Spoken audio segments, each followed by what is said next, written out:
What's going on, gamers? Today we're going to be jumping into a bit more Diablo 4 and we're going to be going over the new Diablo 4 demo that's just around the corner, and that's going to be for the server slam. So if you want to know exactly what you should be doing and how to get the most for it, then stay tuned. That's coming up next.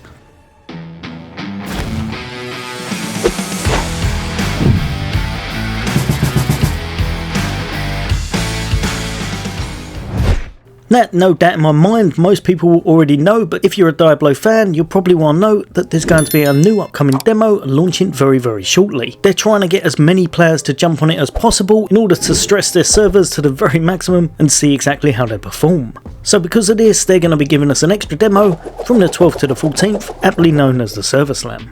But what exactly can you do in this, and what should you be focusing on while it's around, as it does only last from the 12th to the 14th? So the first thing I would definitely say is worth doing: if you played one class completely to death, you may want to try out another class, or even several, just to get the feel of them, in order to check out what your favourite ones are, because further down the line you may want to make alternative characters. Remember, at launch there's going to be 5 to choose from, whether it be the rogue, with a nice mixture of both single target and multi-target damage, or maybe you're more about that close range build, and you'll be looking into the barbarian in order to berserk your way to victory. One that you may want to have a look at that became a bit of a meme at one point, but I think will have some great adjustments and be very good going forward, and that's going to be the druid. Or maybe you're all about that minion build and you want to be jumping straight over to the necro in order to take on the dark arts. Or don't forget, finally, you could tackle the minions of darkness with the sorcerer and their elemental powers. There's quite a few to choose from, so now's the perfect time to playtest them, especially if there's any that you missed in the previous demos. Now, even though I did say probably checking out some other classes will work in your favour, one thing you may also want to note is that the buffs and adjustments should also be live from this demo. So if you have got an ideal class in mind, you may want to jump in with them just to see exactly what kind of changes have been made to them and how it's affected their overall playstyle. Whether it be the barbarian that's now got a flat 10% passive damage reduction added to it, or the necromancer that's had an adjustment to its corpse explosion, now dealing less damage, but has had more bonuses added to the Book of the Dead. Getting a feel for your favourite class and seeing exactly what's changed will definitely help you before the game's full release. Also, no doubt there's going to be a few adjustments to the skill tree, so you may want to have a little flick through that, especially if you had a build or certain style that you were going to be aiming for.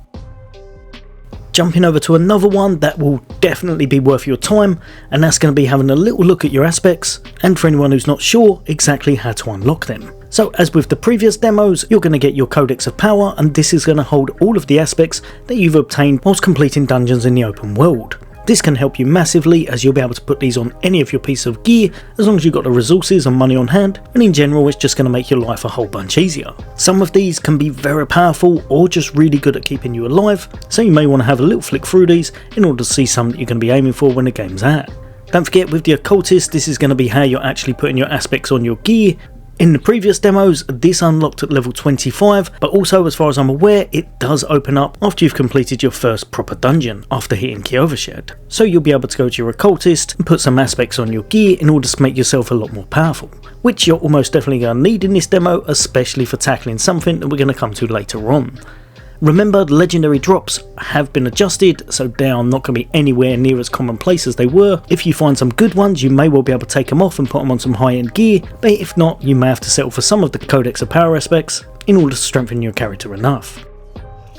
Now, another thing that I would highly recommend would be now is the perfect time to test out a lot of your skills.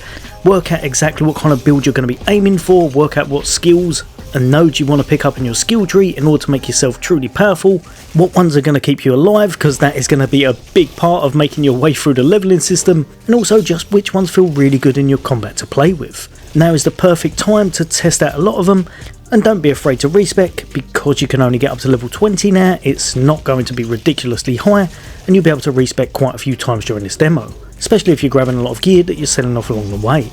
I would also say at some point probably change your difficulty up to veteran just to see how your build is holding up, because if you're struggling in that, then it may be something you want to adjust slightly. But now is definitely a time to playtest and work out exactly what feels right for your character.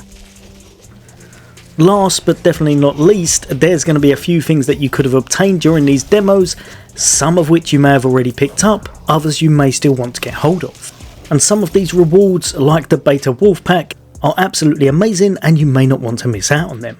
And then of course you've got the world boss Ashvala. You will definitely want to tackle this. It's really going to test your mettle, and you're going to want to tackle it at level 20, as that's the only way that you can actually achieve the reward.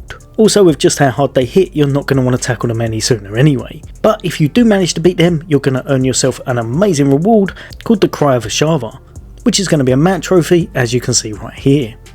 Just here is going to be a list of the rewards and Ashava's schedule, because if you're like me, you may well have missed them first and second time around. This time things are going to be a little bit easier, as it starts on May the 13th, but then it spawns every 3 hours, so you should definitely have an opportunity to take this beast down. But yeah, if you're like me and you've really been missing Diablo, now is the perfect chance to jump back in and have a bit of fun before the game's full release.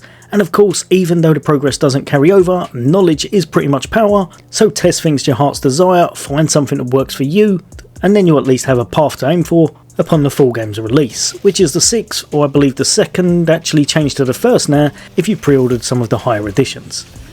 But as always, there's going to be a lot more content from me. I am absolutely loving Diablo 4, I think it's going to be amazing. Let me know in the comments, what class are you going to be playing on launch?